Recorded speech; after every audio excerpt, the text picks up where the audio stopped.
Guys what's up आयो सधैँ सन्चै छ र म पनि यहाँ सन्चै छु र तपाईँहरू मेरो च्यानल हेर्दैखेर सबैलाई धन्यवाद र सब्सक्राइब पनि गरिदिएर जोइदिनु होला र आज म यस्तो ठाउँमा आइसकेको छु जुन सबैको सपना हुन्छ होला क्या।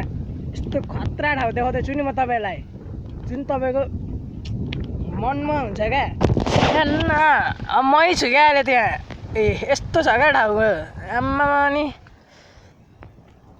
यस्तो खतरा ठाउँ। वहाँ हेर्नु समुद्र उता छ, उता पर समुद्र, त्यहाँ झर्ना, त्यहाँ झर्ना अनि यस्तो खतरा ठाउँ। उता गाउँ, यता ठाउँ, त्यहाँ सानो गाउँ अनि यहाँ हामी यस्तो खतरा ठाउँमा चिलमा।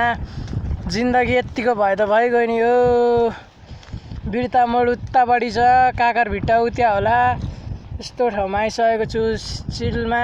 हावा पनि सरर यस्तो मनमा भिड छैन कसैको। यसरी बसिरहेको छु। बरु चाहिँदैन मलाई कोही भनेर पनि भन्न सक्दिनँ। आमा बाइ त चाहिहाल्यो, कोही त कसैको हुँदैन।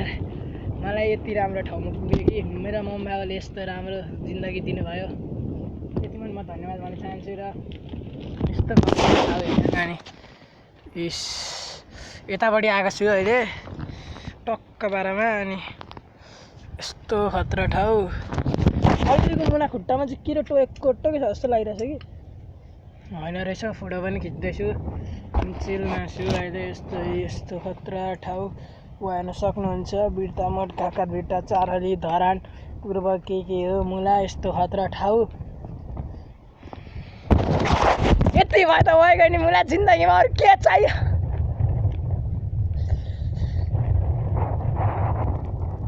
यस्तो खतरा ठाउँमा र मेरो यो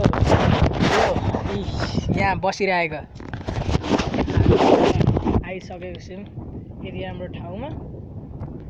आउन पनि कुन बाटो आएको के भन्नु। यस्तो राम्रो सुन्दर सहर, गाउँ ठाउँ सबैको आउने, कसैको के होला, कसैको नभ्याउनु भएको होला भनेर। तर एकचोटि चाहिँ यो ठाउँ आउनै पर्ने हो। त्यस्तै यति आइसकेपछि पुग्छ क्या। यस्तो राम्रो ठाउँमा छ क्या।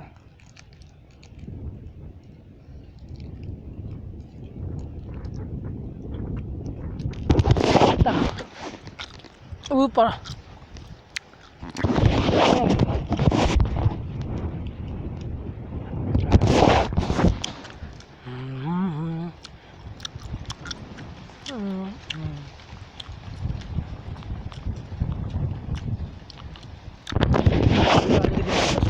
त्यही भएर अहिले चाहिँ यहाँमा अरू केही छैन र ठाउँ हेर्न सक्नुहुन्छ।